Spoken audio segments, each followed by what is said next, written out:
This is someone who has had their brain cut in half. It's a weird thing that people used to do, but they cut your brain in half to stop epilepsy.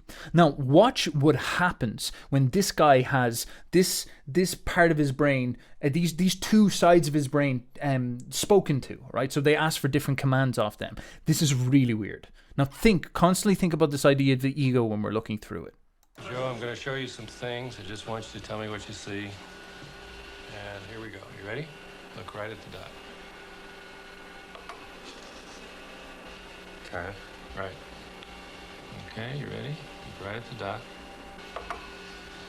Grapes. Good. Okay, cool. So what's going on here? You want to know what's going on here? We put the dot in the middle, and we've got two sides of our brain. And so when something flashes up on one side of the screen, it's talking to one part of the brain. You've probably heard before that your eyes are wired to the opposite side of your brain. So we can almost talk to these two parts of your brain. This guy has his brain cut in half, so these two parts of the brain sit inside his head and act as different people. What? It's so strange.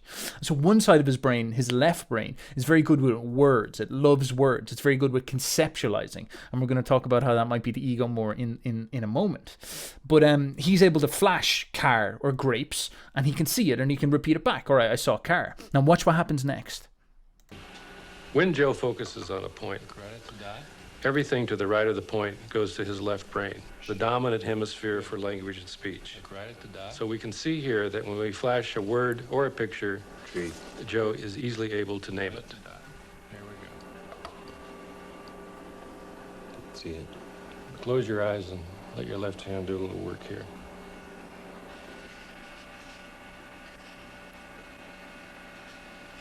Okay, what do you got there? Pan. Okay.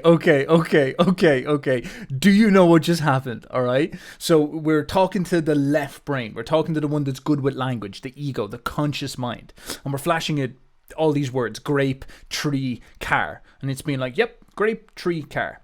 And then because his brain is cut in half, we flash to the other side. We talk to the right brain, the side that he can't see with his left brain. And his left brain, his conscious mind says, yeah, I didn't see anything. I didn't see anything. What do you mean you didn't see anything? Well, okay, maybe he can't.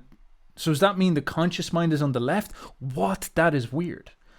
But then he is asked to draw a picture of anything that comes to mind with his hand connected to his right brain, his unconscious mind, if you will.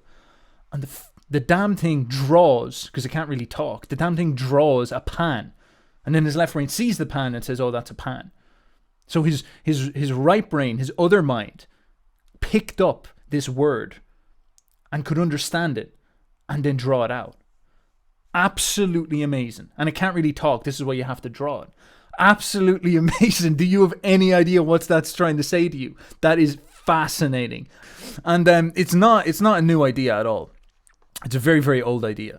It's a very, very old idea, but it's not taken serious as a scientific idea. Of course, Freud and Jung and Nietzsche and a lot of people brought up this notion that we have a conscious mind and an unconscious mind. Now, of course, these guys are going off intuition, so it's not taken so seriously, but the evidence is harshly backing this stuff up. I'm going to suggest that we jiggle this around a bit. Instead of saying up and down, conscious mind up here, unconscious mind around here, it seems to look a little bit more like we've got a left and right situation. The left hemisphere is the conscious mind that talks, that communicates with people, that thinks it knows everything that's going on, whereas the right hemisphere is the unconscious.